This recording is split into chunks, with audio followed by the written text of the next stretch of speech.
जैसा कि हम पैराज़ोआ कंप्लीट कर चुके हैं, यूमेटाज़ोआ भी हमारा चल रहा है। यूमेटाज़ोआ को अगर हम देखें तो ग्रेडेडिएटा हमारा कंप्लीट हो चुका है।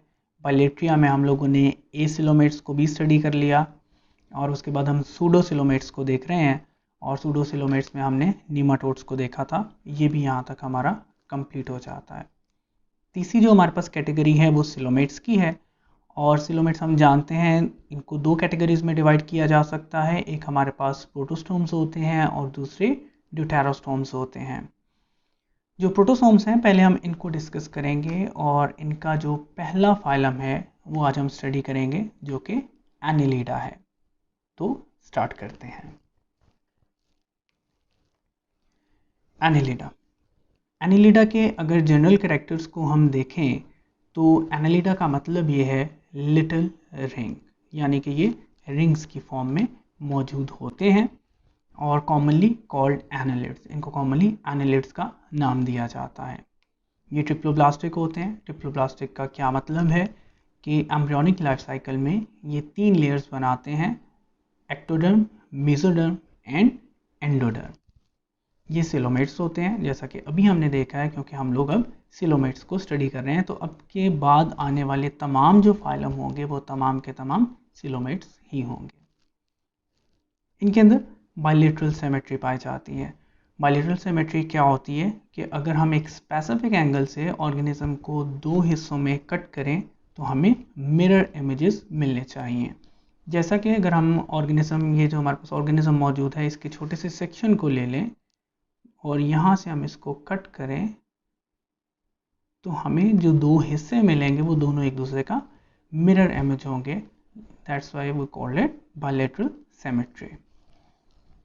इनकी बॉडी सेगमेंटेड होती है और इनकी बॉडी के अंदर बहुत सारे सेगमेंट्स पाए जाते हैं। जैसा कि अगर हम यहाँ पे एक छोटा सा ऑर्गेनिज्म बना लें तो इस तरीके से बॉडी जो है वो सेगमेंटेड होती है, बॉडी के अंदर सेगमेंट्स पाए जाते हैं। Body is metamerically segmented. इस मेटामेरिकली सेगमेंटेड का क्या मतलब है कि बॉडी बाहर से तो हमें सेगमेंटेड नज़र आ रही है, इसके साथ साथ बॉडी अंदर से भी सेगमेंटेड होती है। Body is transversely divided into the segments. ये ट्रांसवर्सली अगर हम इसको देखें तो ये डिफरेंट सेगमेंट्स के अंदर डिवाइड की गई है। यहाँ पे हमें 2 सेगमेंट्स नज़र आ रहे हैं, एक को हम 1 कहते हैं और दूसरे को हम 2 कह लेते हैं। सेगमेंट्स जो हैं ये इंडिकेट किए जाते हैं एक्सटर्नली। हम बाहर से भी देख सकते हैं कि हमें पता चल रहा है कि यहाँ पे एक सेगमेंट ख़त्म हो रहा है और सेकंड सेगमेंट स्टार्ट हो रहा है, और इसी तरह से इंटरनली भी सेगमेंट्स को सेपरेट किया जाता है। अगर हम इन दोनों सेगमेंट्स को देखें तो ये दरमियान में इनके पास ये जो स्ट्रक्चर हमें नज़र आ रही है, यहाँ पे अगर आप देखें तो ये एक वॉल की मदद से इनको सेपरेट किया गया है और इस तरह की जो पार्टीशंस पाई जाती हैं इनको सेप्टा कहा जाता है।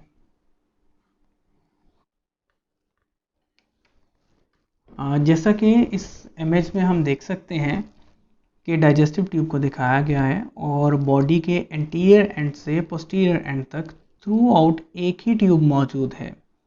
तो इस तरह के ऑर्गेनिजम्स में क्या होता है कि बहुत सारे सिस्टम्स जो हैं वो पूरी बॉडी के लिए एक ही मौजूद होते हैं। जैसा कि यहाँ पे एक ही डाइजेस्टिव ट्यूब जो है वो हर सेगमेंट के अंदर से गुजरती हुई बॉडी के अंदर से जा रही है और ये एक यूनिट के तौर पे मौजूद है।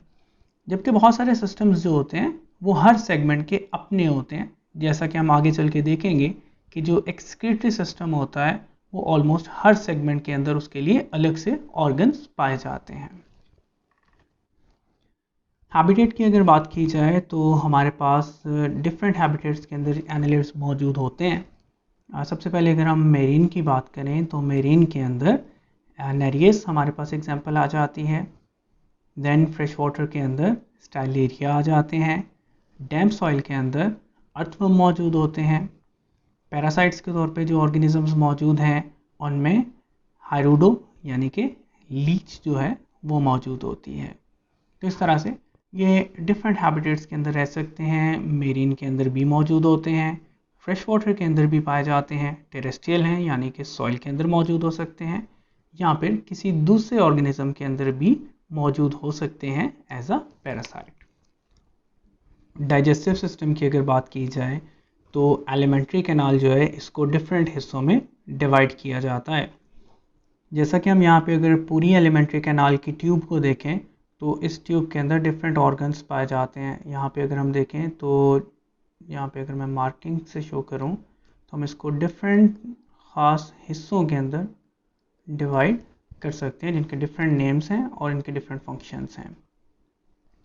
इंटीरियर एंड जो होता है यहाँ पे माउथ मौजूद होता है और जो पोस्टीरियर एंड होता है वहाँ पे एनस मौजूद होता है, जैसा कि तमाम ट्यूब लाइक डाइजेस्टिव सिस्टम के अंदर पाया जाता है। माउथ जो है is overhung by lobe structure the prostomium. Prostomium क्या होती है, यहाँ पे अर्थवर्म की एक इमेज को दिखाया गया है। अगर हम इस डायग्राम को देखें तो ये जो हमारे पास स्ट्रक्चर आपको नज़र आ रही है ये अर्थवर्म का माउथ है, और ये जो ऊपर आपको स्ट्रक्चर नज़र आ रही है जो बाहर की तरफ एक्सटेंड हुई है, इस स्ट्रक्चर को प्रोस्टोमियम का नाम दिया जाता है। अगर हम अर्थवर्म को दूर से देखें तो हमें क्लियरली तो पता नहीं चलता है कि उसका कौन सा एंड इंटीरियर है और कौन सा एंड पोस्टीरियर है, लेकिन अगर आप थोड़ा सा अर्थवर्म को करीब से देखेंगे तो ये जो प्रोस्टोमियम है ये आपको क्लियरली नज़र आ जाएगा और हम आइडेंटिफाई कर सकते हैं कि अर्थवर्म का इंटीरियर पार्ट कौन सा है और पोस्टीरियर पार्ट कौन सा है। जो पैरासाइटिक स्पीशीज़ होती हैं एनिलिड्स की, उनके अंदर डाइजेस्टिव सिस्टम पुअरली डेवलप्ड होता है। पुअरली डेवलप्ड क्यों होता है? क्योंकि पैरासाइट जो खाना है वो अपने होस्ट से हासिल कर रहे होते हैं और ये इसको डाइजेस्टिव फॉर्म में हासिल करते हैं।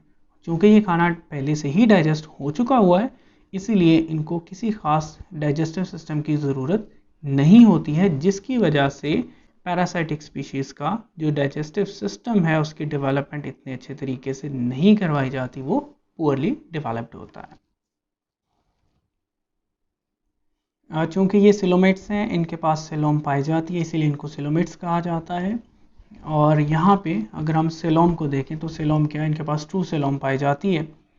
और जैसा कि हम जानते हैं सबसे बाहर हमारे पास एक्टोडर्म होती है, देन मेसोडर्म आ जाती है और अंदर वाली साइड पे एंडोडर्म आ जाती है। जो एक्टोडर्म होती है ये आगे फ्यूचर में जाके बॉडी वॉल बना देती है, इसलिए हम यहाँ पे इसको बॉडी वॉल लिखेंगे। जो इनर लेयर होती है एंडोडर्म होती है, ये फ्यूचर में जाके गट बना देती है, डाइजेस्टिव सिस्टम बना देती है। सो यहाँ पे हम इसको गट लिखेंगे। अब दरम्यान में हमारे पास जो लेयर मौजूद है ये मेसोडर्म है। मेसोडर्म कौन कौन सी लेयर्स बना देती है? जो मेसोडर्म बॉडी वॉल की तरफ मौजूद है, इसको अगर हम देखें तो ये हमारे पास पेराइटल लेयर बना देती है। कौन सी लेयर बना देगी ये पेराइटल लेयर बना देती है। और जो हमारे पास सेंटर गट के पास जो मौजूद है इसको हम विसरल लेयर का नाम देते हैं।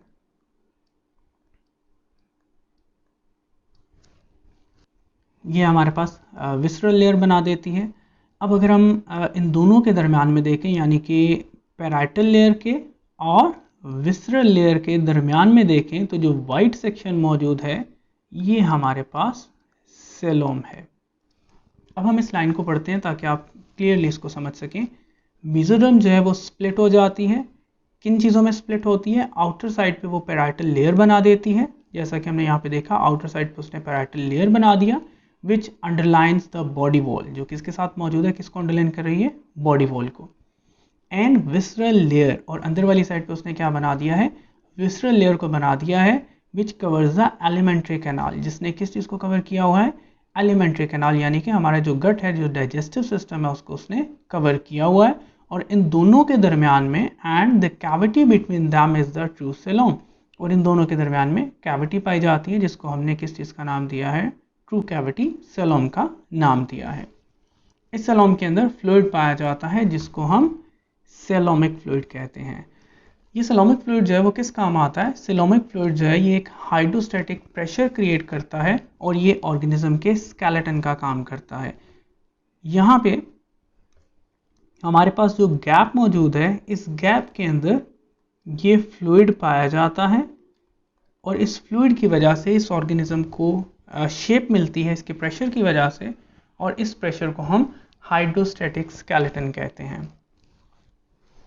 हाइड्रोस्टैटिक प्रेशर को अगर हमने समझना हो तो हम इस तरीके से समझ सकते हैं कि हमारे पास जो सिंपल बैलून होता है उसके अंदर जब तक कोई प्रेशर नहीं होता तो उस बैलून की कोई ख़ास शक्ल भी नहीं होती, उसकी कोई शेप नहीं बन पाती है। लेकिन अगर हम उसके अंदर कोई प्रेशर जनरेट करें, चाहे वो एयर से कर लें या वाटर से कर लें, तो उसके अंदर एक प्रेशर आएगा जिसकी वजह से उस बैलून को एक शेप मिलती है, और बैलून अगर मजबूत हो तो वो बैलून रिजिड हो जाता है, बस्ट नहीं करता है। इसी तरह से यहाँ पे जो हमारे पास फ्लूइड मौजूद होगा इन ऑर्गेनिजम्स के अंदर, ये अपनी मसल कॉन्ट्रैक्शन की वजह से वहाँ पे एक प्रेशर जनरेट करेंगे। वाटर का जो प्रेशर होगा इसको हाइड्रोस्टैटिक प्रेशर कहा जाता है, और इस हाइड्रोस्टैटिक प्रेशर की वजह से ऑर्गेनिज्म की एक बाकायदा शेप बनेगी। और चूंकि ये प्रेशर शेप बनाने के काम आ रहा है, इसीलिए स्केलेटन को हाइड्रोस्टैटिक स्केलेटन का नाम दिया जाता है, और इन ऑर्गेनिजम्स के पास हाइड्रोस्टैटिक स्केलेटन पाया जाता है। एक्सक्रीटरी सिस्टम जो है, एक्सक्रीटरी सिस्टम नेफीडिया की मदद से एक्सक्रीशन होती है। अगर हम इनके सारे सेगमेंट्स को देखें तो हर सेगमेंट के पास अपना एक एक्सक्रीटरी सिस्टम मौजूद होता है, और ये अगर आप देखें तो हर सेक्शन के पास अपना पोर मौजूद होता है जिसकी मदद से वो वेस्ट मटेरियल को बाहर रिमूव करवा देते हैं। ये जो होल होता है इसको नेफ्रीडिया का नाम दिया जाता है। और ये जो पूरा सिस्टम होता है ये सिलिएटेड सिस्टम होता है। सिलिएटेड सिस्टम इसको क्यों कहा जाता है कि अगर हम यहाँ पे इसको देखें तो जो हमारे पास मेटानेफीडियस हमें नज़र आ रहे हैं, यहाँ पे सीलियास मौजूद हैं। इन सीलियास की मदद से, मूवमेंट की वजह से जो फ्लूइड होता है वो बॉडी के अंदर भेज दिया जाता है, और इन ट्यूब्स में से वो सारा फ्लूइड पास करता है, और पास करने के बाद जो यूज़फुल मटेरियल्स होते हैं उनको वापस निकाल लिया जाता है, और बाकी जो इस ट्यूब के अंदर बचता है वो वेस्ट मटेरियल होता है, और उस वेस्ट मटेरियल को अल्टीमेटली बॉडी से बाहर रिमूव करवा दिया जाता है। तो इस तरह से हर सेगमेंट के पास अपना एक्सक्रीटरी सिस्टम मौजूद होता है। नर्वस सिस्टम जो है, वेल डेवलप्ड नर्वस सिस्टम पाया जाता है, और इस नर्वस सिस्टम के पास कौन कौन सी चीज़ें मौजूद होती हैं? सिंपल ब्रेन मौजूद होता है, लॉन्गिट्यूडनल नर्व कॉर्ड्स मौजूद होती हैं, और लेटरल नर्व कॉर्ड्स मौजूद होती हैं। यहाँ पे अगर हम देखें तो हमें लॉन्गिट्यूडनल नर्व कॉर्ड्स भी नज़र आ रही हैं, और हमें इसके अलावा लेटरल नर्व कॉर्ड्स भी हम देख सकते हैं, और जो हमारे पास फ्रंट सेक्शन है इसके अंदर हम ब्रेन को भी देख सकते हैं। तो इस तरह से ये तीनों चीज़ें इनके पास पाई जाती हैं जिनकी मदद से पूरा नर्वस सिस्टम काम कर रहा होता है। नर्व जो है arise in each segment from the nerve cord, और हर सेगमेंट के अंदर जो नर्व कॉर्ड मौजूद होते हैं उनसे नर्व्स को अराइज करवाया जाता है।